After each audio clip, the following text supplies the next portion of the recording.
Al-Muallim receives a letter from his Chinese counterpart stressing refusal to any foreign intervention in Syrian internal affairs.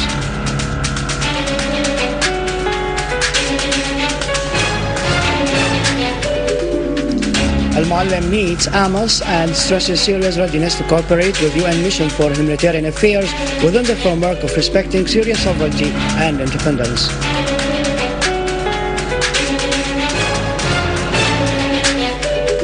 Russia reiterates its stance towards Syria following the presidential elections.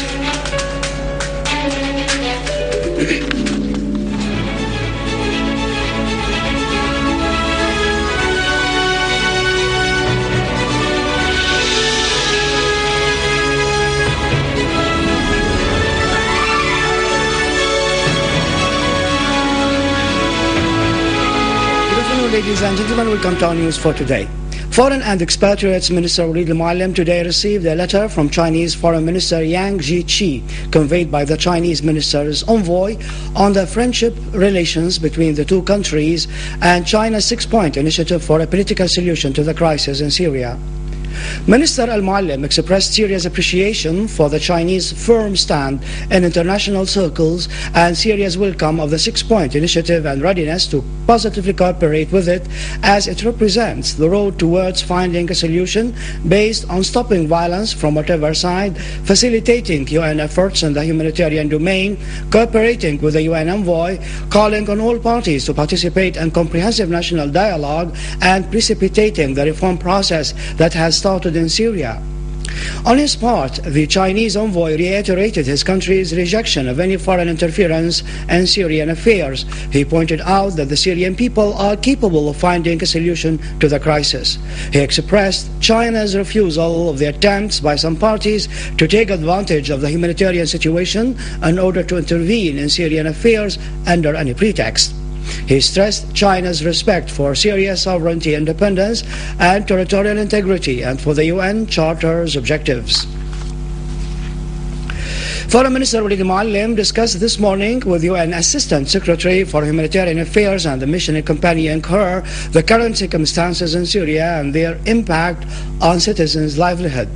Minister al-Muallim affirmed that the Syrian leadership is exerting utmost efforts to provide food, staff, services and health care to all citizens despite the burdens facing it as a result of the unjust sanctions imposed by some Arab and Western states on Syria, which directly affect the Syrian people and their livelihood.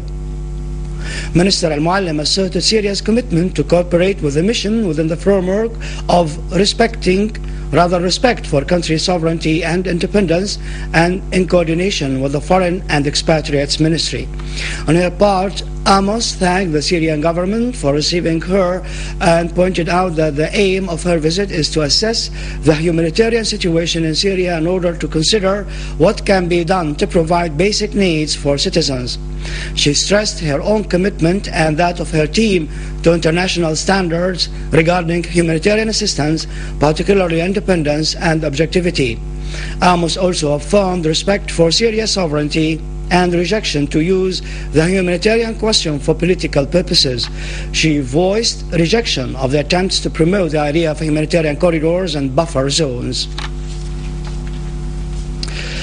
Head of the Foreign Relations Committee at the Russian Duma Council, Alexei Pushkov, has said that President-elect Vladimir Putin's adoption of an independent foreign policy is not appealing to all, and there are some who think that Russia should be a partner subordinated to others.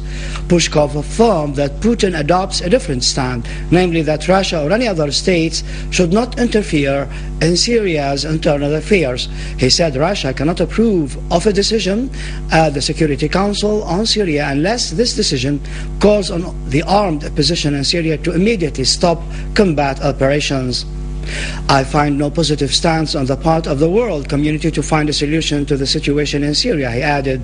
Pushkov expressed satisfaction that American Republican Senator John McCain's irresponsible and unbalanced calls on the USA to carry out military action in Syria have been met with deaf ears.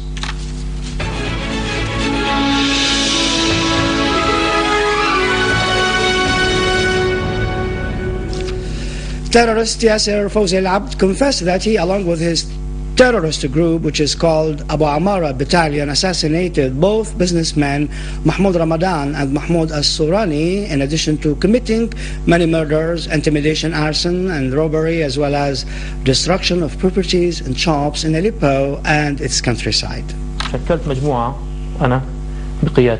I formed a group and I named it Abdul Amara Battalion, consisting of Muhammad Jafla, Hassan Uthman, Abdul Fattah Abdul Majid, Saad al-Haj Uthman, and myself.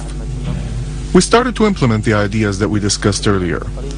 We used to go out every day to attack specific targets according to the information that we received from the demonstrators themselves.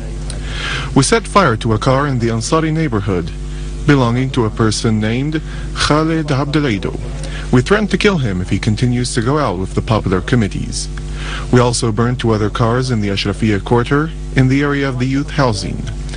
These cars belonged to Farouk Sakkar, whom we threatened to kill if he continued to join the popular committees. We also burned several cars in the neighborhoods of the quarters like Al-Kasla, where we burned a car belonging to a person by the name of Muhammad Atiq, in addition to another car in the Maysar quarter owned by Zakur Zirak. We also burned a chicken shop in the Bab area because the owner of this chicken shop was a member of the popular committees.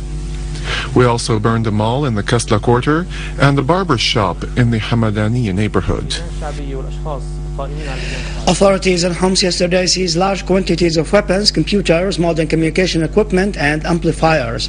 The weapons seized included various kinds of automatic rifles, machine guns, German-made sniping rifles, RPGs, and anti-armor shells, mines, night binoculars, masks, handmade explosive charges, pistols, and stolen and fake passports.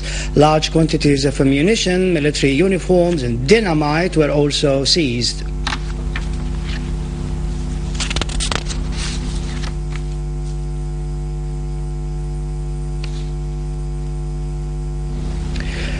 In Homs, the Syrian Red Crescent Homs branch has continued the distribution of humanitarian assistance among those who had been harmed by the acts of the armed groups. The assistance was delivered in Ebel town by the Syrian Red Crescent in cooperation with the International Red Cross organization, whose representatives refused to make any statements to the media.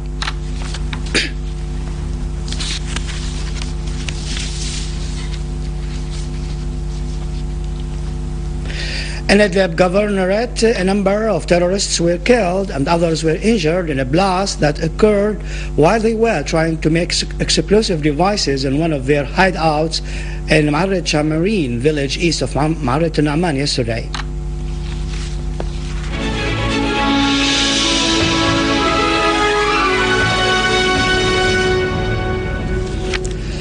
Head of the Belgian-Syrian Friendship Society, Chris Jansen, has noted that Western states are implementing a scheme to target and weaken Syria because it is a confrontation state with Israel. He added that big media networks are taking part in implementing this plot through fabricating news and distorting facts on the ground. In an interview with the Syrian Arab TV, Chris Jansen added that Western news media are politicized by their governments, which try to execute their plots against Syria through their media tools. I think the plan to destroy Syria and the Syrian nation and Syrian society, it's an old plan. This has a strategic reason, because Syria has a long-standing alliance, political alliance, with some other countries in the region. I'm talking about Iran, I'm talking about Iraq now. And it's clear that because of this strategic relationship, this geostrategical position, they want to replace the Syrian government by a regime who don't care about its people, but what they write, it's a copy of what they see on Al Jazeera, Al Arabiya, and they just make a copy of it. So they don't do any investigation. They even don't want to know about the real situation in Syria. Their main problem, they're not independent. They are controlled by governments, or they're even financed by governments. So they get their money. To give you an example, Al Jazeera is 100% funded by the Qatari government. So they just bring what the Qatari government tells them to bring. And this is the result, of course. So they have, they're not independent, and they just follow a political line. So if they feel the need to, or if these governments feel the need to destroy Syria, these media organizations will follow them because they're financed by them. Finally, a pulse opinion research poll of 1,000 likely voters held by the Hell magazine that belong to the American Congress showed that most likely voters do not think the United States should get involved in Syria. The poll also showed that more than half, 57% of respondents, say the Obama administration should leave the situation alone. With this, we conclude our news bulletin for today. For more news about Syria and the region, you can visit our website in English, syriaonline.sy. Up next, the latest business and market news after a short break.